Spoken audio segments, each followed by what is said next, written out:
Bismillahirrahmanirrahim, étudiant de la ST17, salam alaikum. Donc, je vous envoie la troisième vidéo de TD concernant le chapitre 3, c'est-à-dire le chapitre des conducteurs. On va essayer de faire au cours de cette vidéo deux exercices, c'est-à-dire le 3.8 et le 3.11. Donc, نبدأ directement. L'exercice 3.8, on a comme un condensateur plan idéal. Donc plan, on sait ce que c'est. Idéal, kif, je finis la partie courte. Ça suppose que la distance entre les deux armatures du condensateur est négligeable devant leur surface.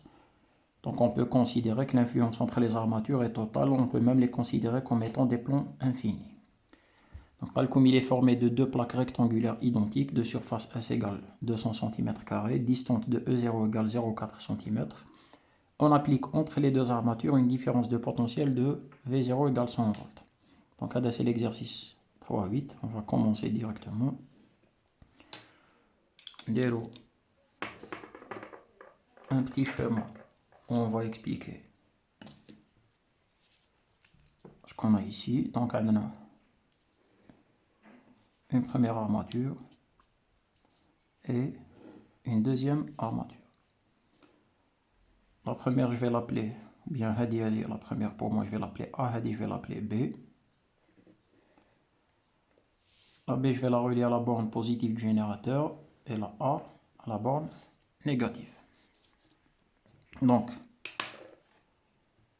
ce qui va se passer, c'est que la borne B va être chargée positivement et la A va être chargée, ou bien l'armature B, pardon, va être chargée positivement et l'armature A va être chargée négativement. Dans la question 1A, comme calculer la charge du condensateur, on a mis Q0. Parce que si vous voyez bien le schéma, la distance entre les armatures, E0. La deuxième question, il va les rapprocher, tous les la distance E1. Donc pour ce qui est de la première question, les paramètres, je vais les prendre avec un indice 0. Donc la capacité, ce sera C0, la charge Q0 et la différence de potentiel V0. La deuxième question, on aura C1, Q1 et V1. Donc la charge Q0, c'est C0 fois V0. V0 à Tahol, c'est 100 volts. Il nous reste à calculer la capacité. La capacité, vous revoyez les vidéos de cours, on a prouvé que pour un condensateur plan, la capacité elle est égale à epsilon 0S sur la distance. Donc 8,85, 10 puissance moins 12. La surface, comme c'est 200 cm², donc je multiplie par 10 puissance moins 4 pour que ce soit en mètres carrés. La distance est 0,4 cm et pour la transformer en mètres, je vais multiplier par 10 puissance moins 2. Donc la première question, je vais aller vite parce que c'est juste du calcul. Donc 8,85 fois 200 divisé par 0,4, c'est 4425. On a 10 puissance moins 4 au moins 2 par moins 2. Le moins 2 au moins 12, c'est moins 14. Donc je vais avoir 4,425, 10 puissance moins 11. Donc c'est 4,425. 10 puissance moins 11 farad, ou bien 44,25 picofarad.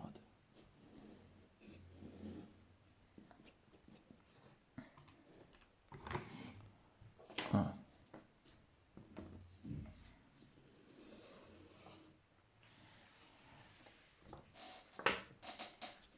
Maintenant, on calcule la charge.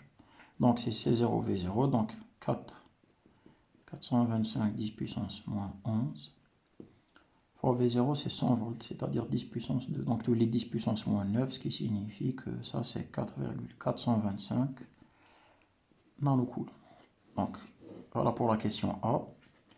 Pour la question B, comme l'énergie potentielle, je vais l'appeler TNQ 0. On a trois expressions démontrées en cours. On va utiliser pour l'énergie. Donc c'est 1 demi de C0, c'est quoi? C'est 4,425, 10 puissance moins 11. V0, c'est 100 au carré, donc les 10 puissance 4. Hadi, approximativement, c'est de 22. Ou Hadi, tous les 10 puissance moins 7 joules. Ça, c'est U0.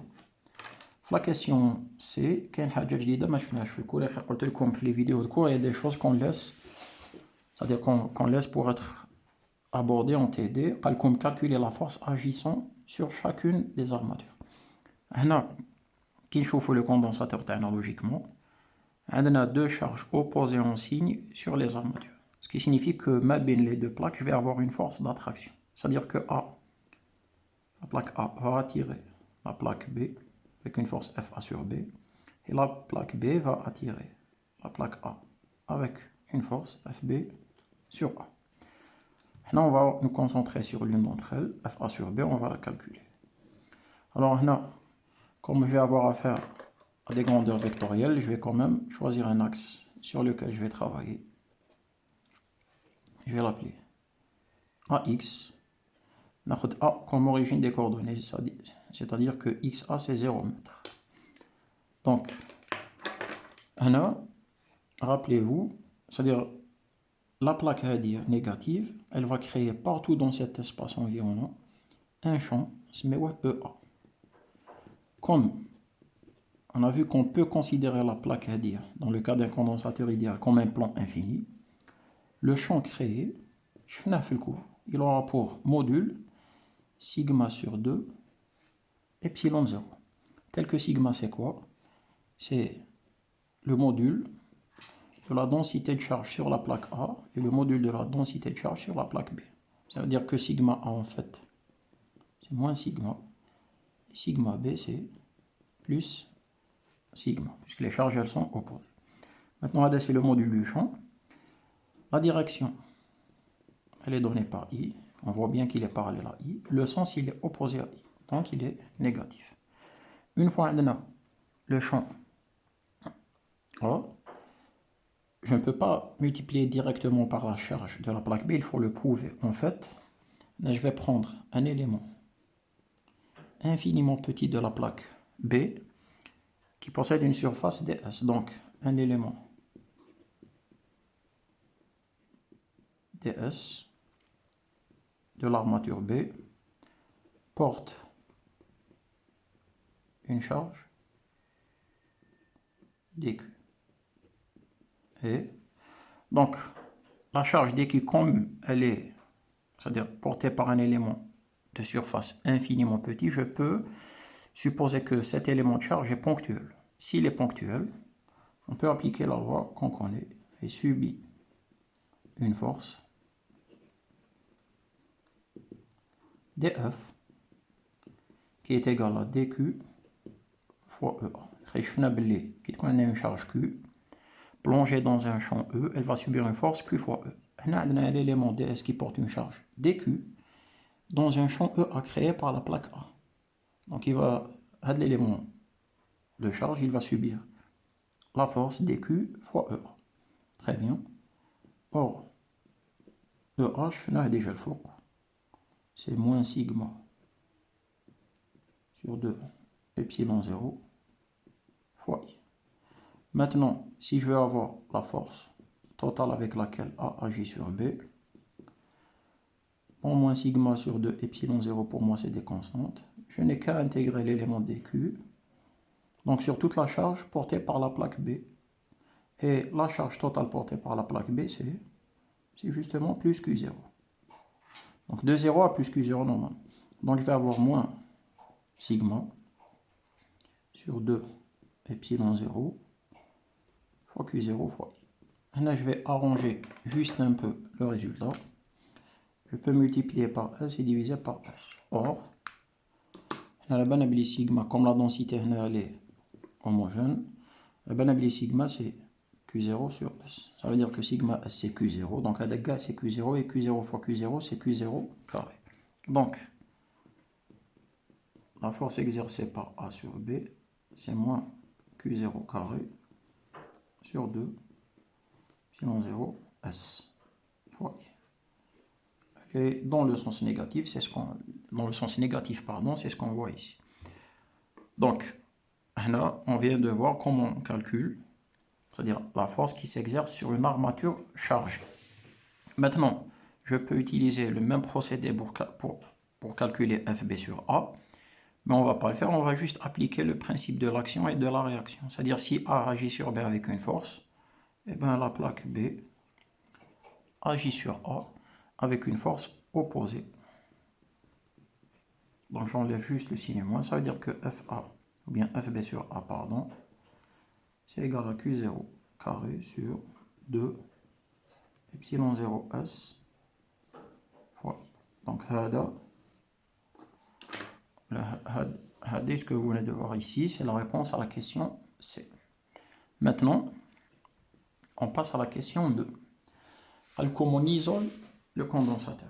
Comment on isole le condensateur, ça veut dire quoi? Ça veut dire qu'on va enlever le générateur. Regardez les deux plaques. Là, elles sont déjà chargées. On n'enlève pas la charge avant d'isoler. On enlève le générateur, on fait les plaques qui marchent. Les plaques, elles étaient distantes de E0. Comme une des armatures est en fixe, on fixe l'armature A d'après le schéma qu'on voit ici. On approche l'autre jusqu'à E1.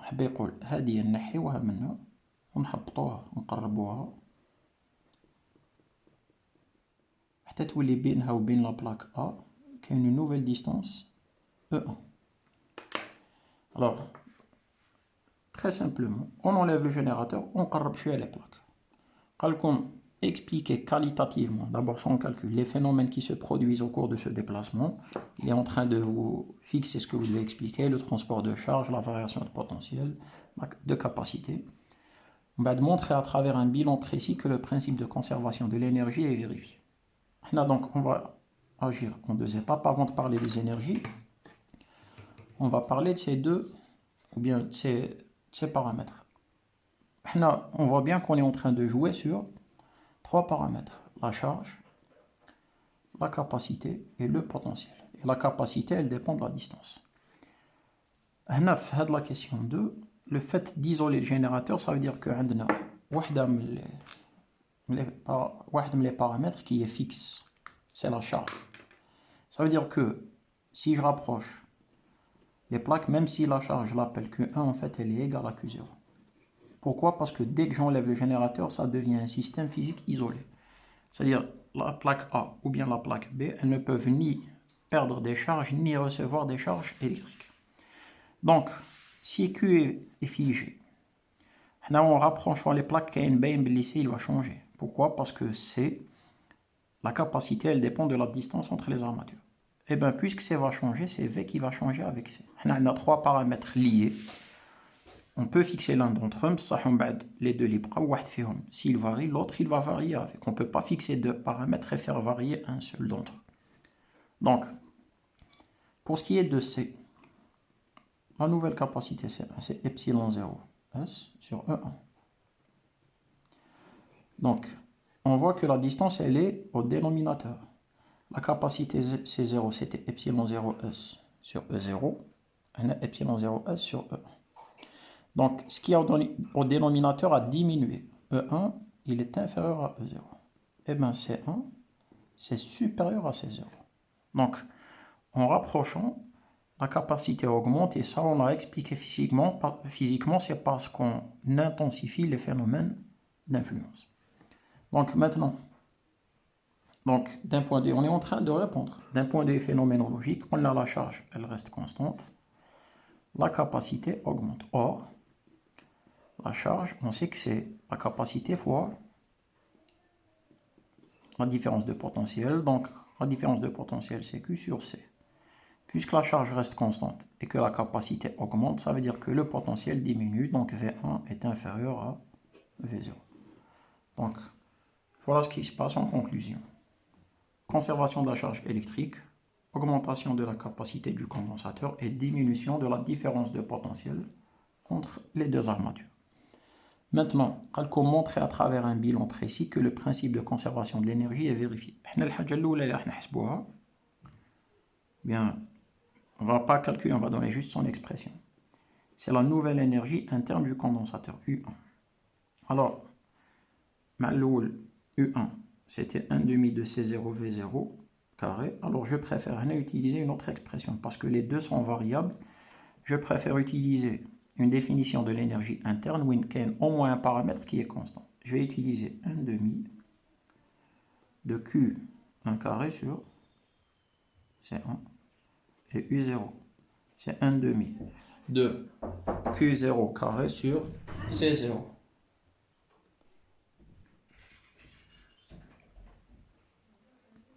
Donc, U1, c'est 1 demi de Q1 carré sur C1. U0, c'est 1 demi de Q0 carré sur C0. Hada, c'est ce qu'on a ici, c'est les expressions des énergies internes avant déplacement des plaques et après déplacement des plaques. Maintenant, je vais calculer la variation d'énergie, delta U, c'est-à-dire l'énergie finale moins l'énergie initiale.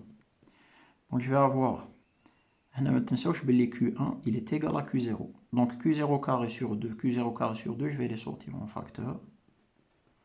Qu'est-ce qui me reste à l'intérieur?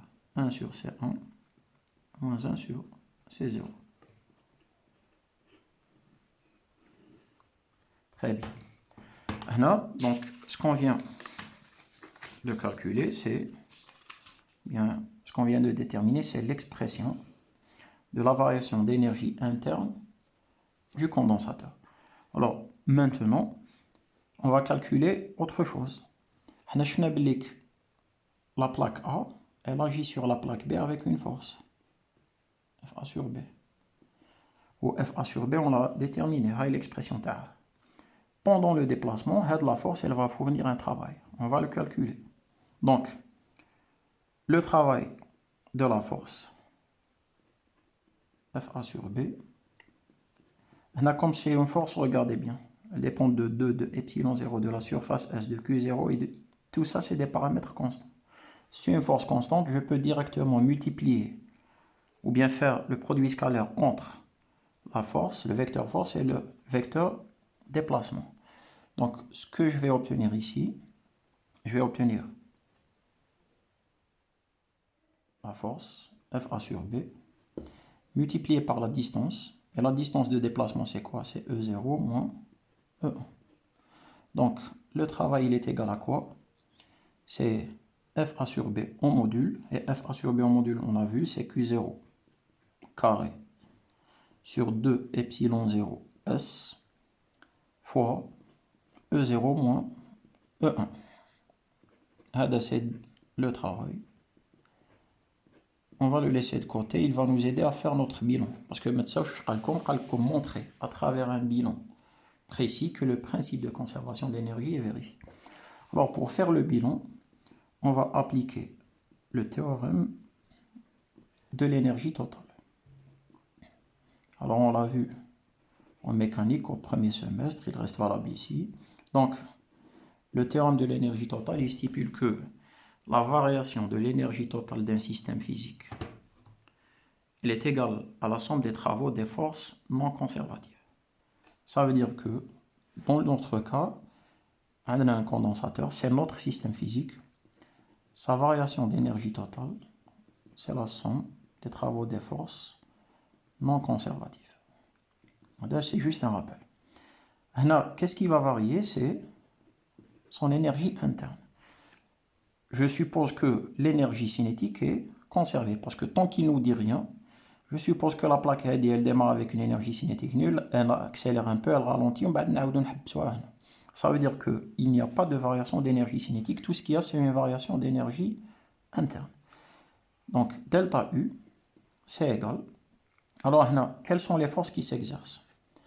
On a la force électrique, mais la force électrique, c'est une force conservative, donc on ne va pas la comptabiliser. On a un opérateur externe qui applique une force opposée à la force électrique. Voilà. Parce que si on veut être logique, le fait de considérer que la plaque se déplace avec une énergie cinétique constante, ou là, le fait de considérer qu'il n'y a pas de variation d'énergie cinétique. Ce serait contradictoire de dire qu'il y a uniquement une force électrique qui agit sur la plaque. Parce que la force, elle agissait toute seule sur la plaque, donc son mouvement serait accéléré. La vitesse, la deuxième plaque. Ça veut dire qu'il y a forcément un opérateur externe, donc celui qui fait l'expérience, qui relie à de la plaque, je ne sais pas, par un fil, par n'importe quoi. L'essentiel, c'est qu'il est en train de la ralentir. C'est-à-dire, on libère la plaque, mais on la ralentit pendant son mouvement pour l'arrêter une fois qu'elle a de la position. Donc, on a un opérateur externe qui est en train de fournir un travail. L'opérateur, donc, c'est son travail qui est considéré comme étant la variation de l'énergie interne du système. Mais, l'opérateur, son travail, c'est moins le travail de la force FA sur B. Parce qu'il est opposé à la force, il s'oppose à la force, c'est-à-dire. Le travail de l'opérateur externe, c'est quoi? C'est Q0 carré sur 2 epsilon 0 S.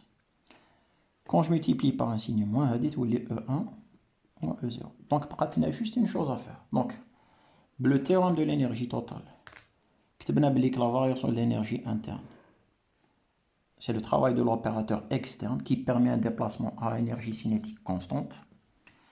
On a trouvé que le travail de l'opérateur il est donné par cette expression. Et vérifier au delta U, la variation d'énergie interne, on peut l'exprimer sous cette forme. Delta U, on a c'est quoi? C'est Q0 carré sur 2 fois 1 sur C1. Mais how C1? Donc quand j'inverse, c'est E1 sur epsilon 0 S moins 1 sur C0, E0 sur epsilon 0 S. Epsilon 0 S, je peux le sortir en facteur, donc il y a 2 epsilon 0 S, un des fois Q0 carré, un des E1 moins E0. Donc, qu'est-ce qu'on retrouve? On retrouve bien que delta U, regardez comment on l'a exprimé, il est égal à quoi? Au travail de l'opérateur externe. Donc, on a retrouvé l'expression du théorème de l'énergie totale. Ça veut dire que l'énergie est conservée. On a vérifié la conservation de l'énergie du système physique étudié. Voilà. Donc, maintenant, on va passer à la question 3. Dans la question 3,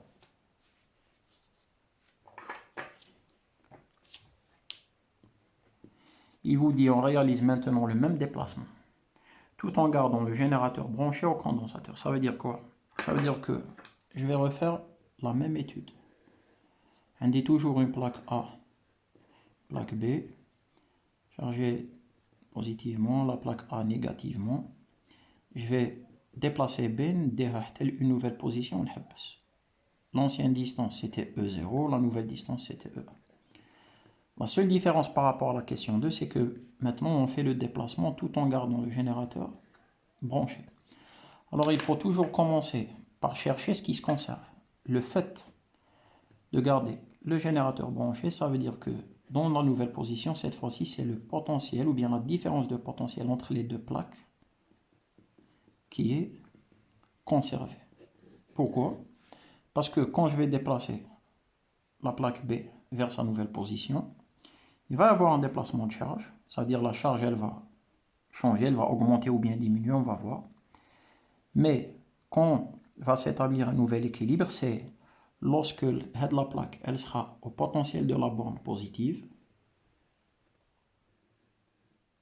ou la plaque elle sera au potentiel de la borne négative. Ça veut dire que la différence de potentiel entre les deux plaques est égale à la différence de potentiel entre les bornes du générateur.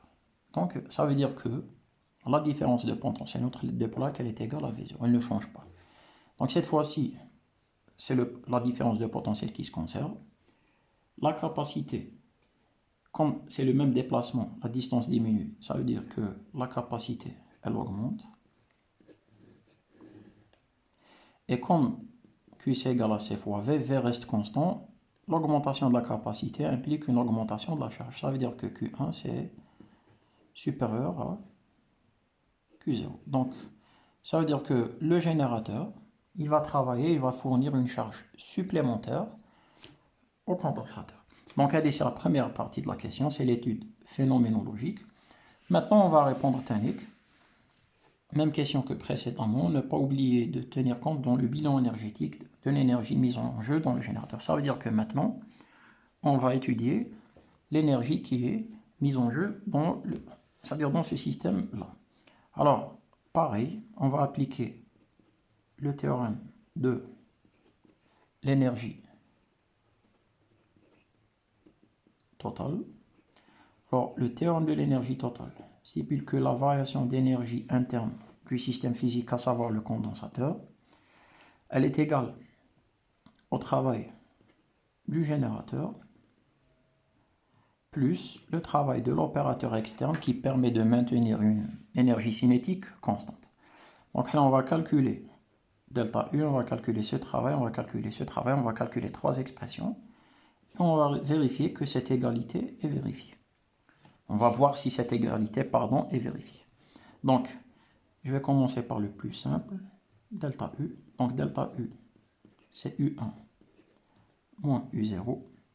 Cette fois-ci, je vais utiliser l'expression 1 demi de C1 V1 carré moins 1 demi de C0 V0 carré. Pourquoi? Parce que cette fois-ci, c'est le potentiel ou bien la différence de potentiel qui est conservée.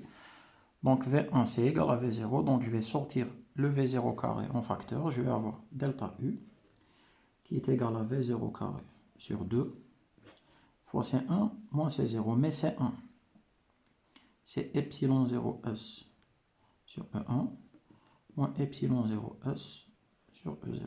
Ça veut dire que delta U, c'est égal à V0 carré, epsilon 0 fois S sur 2 fois 1 sur E1 moins 1 sur E0. Donc ça, c'est delta U.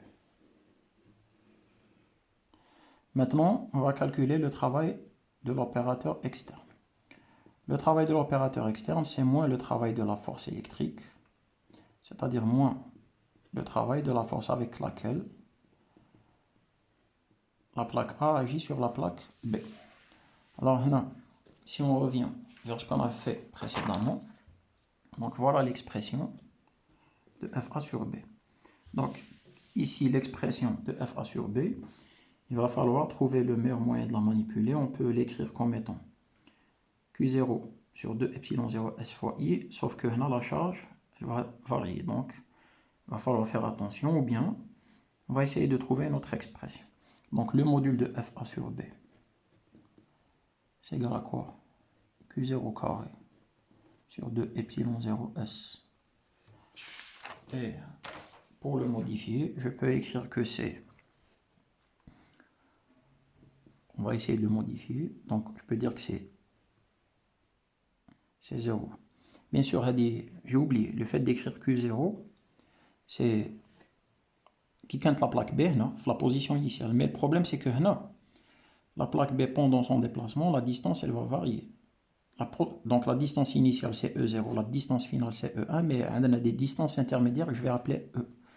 Donc on a une charge intermédiaire E et une capacité intermédiaire C. C'est-à-dire que pendant le déplacement, la distance varie de E0 jusqu'à E1, et bien automatiquement la capacité varie et automatiquement la charge varie. Donc C, donc on a Q, je vais écrire que c'est C fois V, donc ce sera C carré fois V carré. Le V, j'ai le droit de l'écrire V0 puisqu'il reste constant. Sur 2 epsilon 0 S. Or, donc V0 carré sur 2 epsilon 0 S. Or, C, c'est quoi? C'est epsilon 0 S sur la distance. Donc, je vais avoir epsilon 0 carré, S carré, sur la distance variable au carré. Donc, ça s'en va. Ça veut dire que le module de FA sur B, c'est égal à epsilon 0 S fois V0 carré sur 2. Je prends 1 sur E au carré.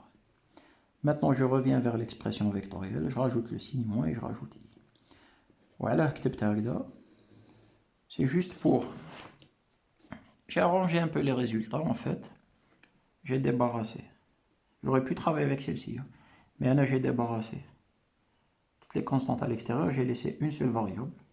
Et c'est par rapport à cette variable qu'on va intégrer. Donc, maintenant, on va faire ce qu'on a appris en mécanique. Pour un déplacement infiniment petit dx, n'oublions pas qu'on a un axe à x par rapport auquel on travaille. Donc, le travail de la force, c'est le produit scalaire FAB dx, et c'est moins epsilon 0 S V0 carré sur 2 1 sur E1. Donc 1 sur E carré, pardon, fois dx. Donc on a E, comment on va l'écrire? Le E, la distance, c'est x. Voilà. Donc je me suis arrangé pour faire correspondre. La plaque qui te confie une position intermédiaire, la distance E entre la plaque B et la plaque A, ça correspond à l'abscisse X de la plaque B. Donc, pour avoir la force ou bien le travail total de la force FA sur B, j'intègre entre X initial, c'est-à-dire E0, et X final, c'est-à-dire E1. Ou le signe moins, moins 1 sur X carré. Quand j'intègre, ce sera 1 sur X. Donc je vais avoir epsilon 0 S V0 carré sur 2. Donc 1 sur X entre E0 et E1. Donc je réexplique qui fait E crypto X. On a la distance initiale entre la plaque A et B, c'est E0. La distance finale, c'est E1. Pendant le déplacement, la plaque quitte une position donnée, qui a une distance E qui la sépare de la plaque A. Or, la distance E, comme j'ai pris A comme origine des coordonnées même début de l'exercice, quand je vais projeter la plaque B, je vais trouver que X, l'abscisse X, ce n'est que la distance E. Donc, le travail ce sera égal à epsilon 0 S V0 carré sur 2 fois 1 sur E1 moins 1 sur E0. Donc, c'est le travail de la force FA sur B.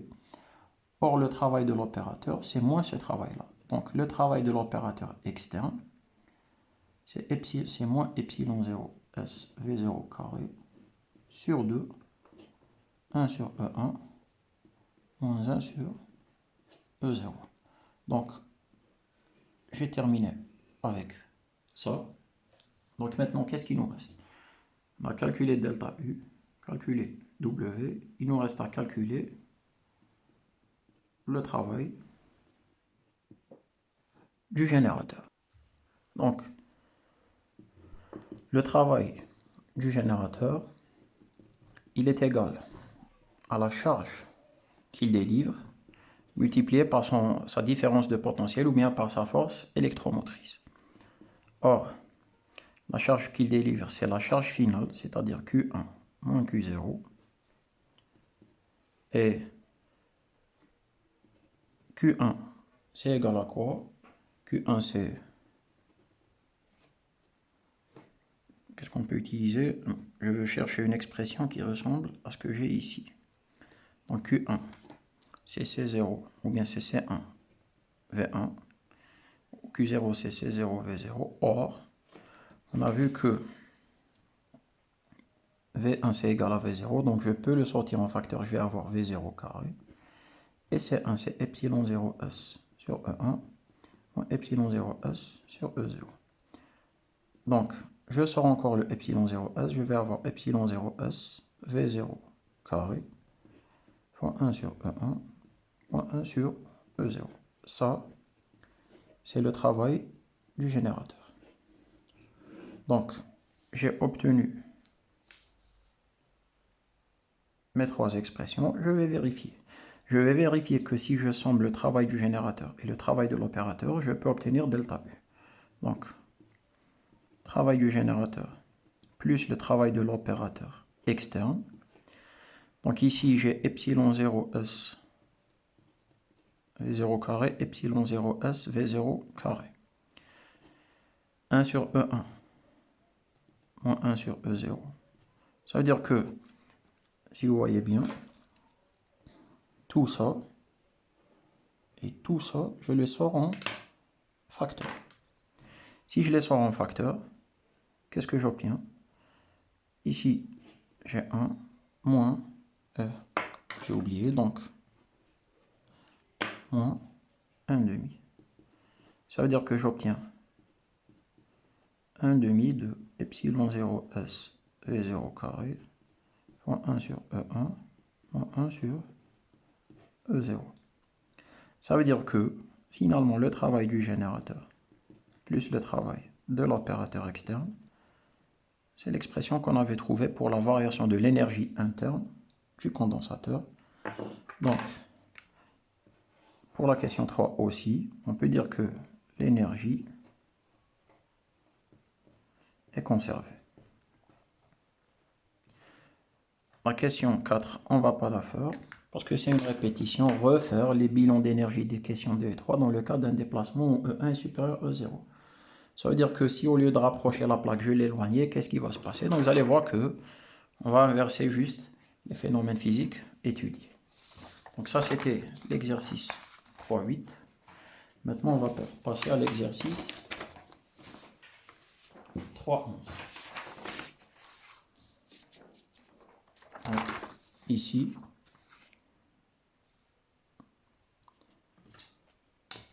comme pour l'exercice Adam, on va commencer à le lire.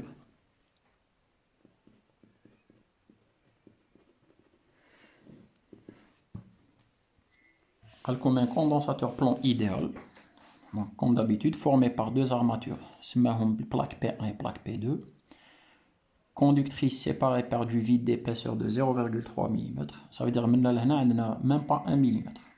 Et la surface de chaque armature est de 226 cm². Donc on voit bien que c'est un condensateur idéal, parce que 3 dixièmes de millimètre comparé à 226 cm², ça veut dire qu'en fait la distance elle est négligeable devant la surface des plaques. Question 1, comme le condensateur est branché à un générateur de force électromotrice de 120 volts. Donc déjà avant de commencer à répondre, quand des questions, oui, je vais répondre rapidement, parce que ça ressemble à ce qu'on a fait dans l'exercice précédent. Retrouver l'expression de la capacité du condensateur plan et la calculer. Déjà retrouver, je ne vais pas y répondre, c'est dans la vidéo de cours. Vous avez vu comment on montre que la capacité du condensateur, elle est égale à epsilon 0s sur la distance. Donc moi ce que je vais faire, je vais directement la calculer. C'est 8,85 10 puissance moins 12 fois la surface 226 cm², donc fois 10 puissance moins 4 divisé par 0,3 mm en mètres, c'est 10 fois 10 puissance moins 3. Donc 8,85 fois 2, 26 divisé par 0,3. Et c'est 6667. Donc 10 puissance moins 4 et 10 puissance moins 3, ça fait 10 puissance moins 1, ça fait 10 puissance moins 13. Donc c'est 6,667. Donc 10 puissance moins 10 farad, ou bien approximativement 667 picofarad. Ça, c'est la capacité. Question B. Calculer la charge portée par chaque armature.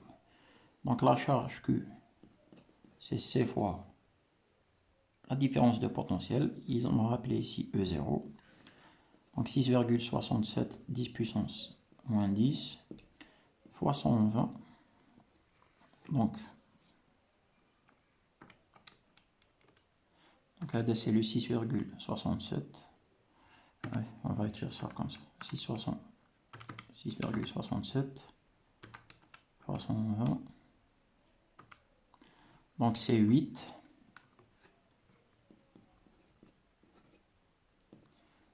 Fois 10 puissance moins 8 coulombs, ou bien 80 nanocoulomb. Donc ça, c'est la charge. Question C. Déterminer les forces qui s'exercent sur chaque armature. Donc voir exercice 3.8, je ne veux pas refaire ça. Mais ce qui m'intéresse surtout dans cet exercice, c'est la question 2. Comme on introduit parallèlement entre les armatures une plaque conductrice L neutre, ça veut dire qu'elle n'est pas chargée initialement, de même dimension et d'épaisseur H. Donc là, je vais tracer approximativement. Donc ce qu'on a ici, c'est notre condensateur. Je vais augmenter un peu les distances pour que ce soit clair. Avec sa plaque P1 et sa plaque P2. Je vais venir au milieu et introduire une nouvelle plaque conductrice L. Donc, de la face, je vais l'appeler L1. De la face, je vais l'appeler L2. Et celui qui veut comprendre, on va dire en 3D. Ça veut dire que j'avais une plaque Agda, juste à peu près. Et là, je vais venir entre les deux. Je vais introduire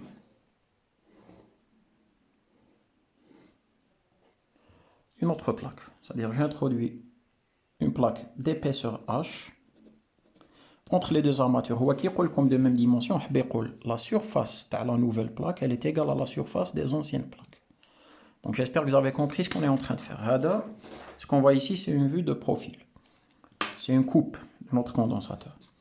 Donc, on a donc l'ancienne distance, c'est D.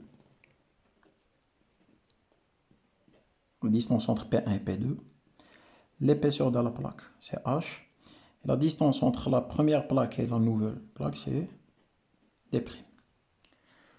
Donc, la distance, bien sûr, on en aura besoin bel à combattre. Si j'ai besoin de cette distance, c'est D moins H moins D'. Alors, expliquer qualitativement ce qui se passe et représenter la nouvelle répartition de charge. Eh bien, avant l'introduction de la plaque, je vais parler de ce qui se passait avant. La plaque P1, elle portait une charge positive. La plaque P2 portait une charge négative. Alors, ce qui va se passer, c'est que les plaques P1 et P2 vont influencer la plaque. Donc, comment elles vont l'influencer? N'oubliez pas qu'on vous dit, on introduit parallèlement entre les armatures une plaque conductrice. On a vu que si ça, c'est un matériau conducteur, ça veut dire qu'à l'intérieur, il y a des électrons libres de se déplacer. Les électrons, ils vont être repoussés vers le haut par la charge négative qui est en bas et ils vont être attirés justement par la charge positive qui est en haut. Donc, je vais avoir des électrons libres à la plaque ils vont libérer un vide derrière eux et ce vide, ce sera une charge positive. Donc, en fait, le schéma, ce qui serait bien de voir,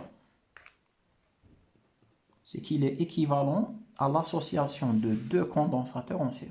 C'est comme si j'avais un premier condensateur dont les armatures sont P1 et L1. C'est pas comme si c'est un premier condensateur et un deuxième condensateur. Un autre condensateur dont les armatures sont P2 et L2. C'est un matériau conducteur, donc ils sont reliés entre eux. Donc là, ce qu'on a obtenu, c'est une association en série de deux condensateurs.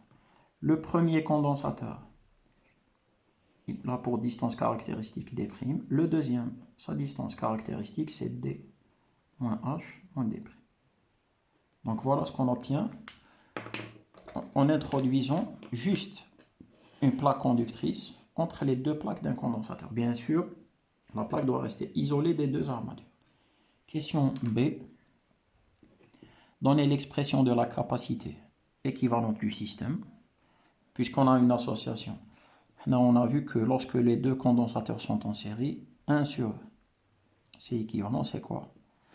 1 sur le condensateur, la capacité est C1, C2, donc ce sera 1 sur C1 plus 1 sur C2. Donc 1 sur C équivalent, c'est 1 sur C1 plus 1 sur, on va y aller doucement. C1 c'est quoi? C'est epsilon 0S sur la distance D'. C2 c'est epsilon 0S, c'est les mêmes surfaces, sur D moins H moins D'. Ça veut dire que 1 sur C équivalent, c'est D' sur epsilon 0S plus D point H moins D' sur epsilon 0S. On a le même dénominateur. Donc D moins D' se simplifie. Donc 1 sur C équivalent, c'est D moins H sur epsilon 0S. Ça veut dire que C équivalent, c'est epsilon 0S sur D moins H. Donc voilà l'expression. Quelle est l'épaisseur H de la plaque si la capacité équivalente vaut 1 microfarad? Donc c'est juste un calcul à faire. On a epsilon 0, on a S, la surface de chaque plaque. Donc on a la distance D, on vous donne C, on cherche H. Bon, je vais y répondre, c'est une question d'exercice, mais avant, ça aurait été mieux de dire, par exemple, sur quel paramètre je peux jouer si je veux augmenter la capacité C équivalent au maximum. Eh bien, c'est simple. Il suffit de faire tendre H vers D. Parce que si H tend vers D, ça veut dire que le dénominateur tend vers 0. Ça veut dire que ça tend vers l'infini. Maintenant, ça veut dire quoi faire tendre H vers D? Ça veut dire que j'ai une première plaque P2, ou bien une première plaque P1, pardon, une deuxième plaque P2. Si je veux avoir une très grande capacité équivalente, j'ai intérêt à introduire entre les deux armatures une plaque conductrice dont l'épaisseur H est très proche de la distance D. Et là, on va voir la correspondance entre le raisonnement physique et le résultat mathématique. Mathématiquement parlant, c'est évident. Si H tend vers D, le dénominateur tend vers 0, c'est équivalent devient très grand. Là, quand je fais tendre H vers D, ça veut dire que je réduis la distance entre cette face de la plaque est P1 et cette face de la plaque est P2. Ça veut dire que j'intensifie les phénomènes d'influence. Maintenant, je réponds directement à la question C. Donc, D moins H, j'utilise cette expression. C'est epsilon 0S sur C équivalent. Donc, ça veut dire que H, c'est D moins epsilon 0S sur C équivalent. Donc, normalement, ce sera à vous de faire le calcul, c'est immédiat. Donc, D, c'est combien? C'est 0,3 mm. Donc, 0,3 fois 10 puissance moins 3 mètres. Moins 8,85 10 puissance moins 12. Fois la surface, 226 cm² fois 10 puissance moins 4. Divisé par C équivalent, on veut imposer une capacité équivalente de 1 microfarad, ça veut dire 10 puissance moins 6 farad. Donc, H, c'est égal. Donc 0,3 fois 10 puissance moins 3 moins 8,85 fois 2,26 fois 10 puissance moins 12 et moins 4, ça fait moins 16. Et en bas, c'est 10 puissance moins 6. Donc tout ça, ça me donne 2,99 fois 10 puissance moins 4 mètres. Ça veut dire 0,29 mm. Donc ici, on est tombé dans le cas que j'étais en train d'étudier, puisque la distance déjà, c'est 0,3 mm. Donc 0,2999 mm, ça veut dire que je m'arrange pour que la plaque, ou bien les deux faces de la plaque, soient très proches des armatures. Donc, la série de TD qui concerne le chapitre 3. Donc les prochaines vidéos, Inch'Allah, c'est les vidéos de cours du chapitre 4, à savoir les réseaux électriques. Ensuite, la série TD.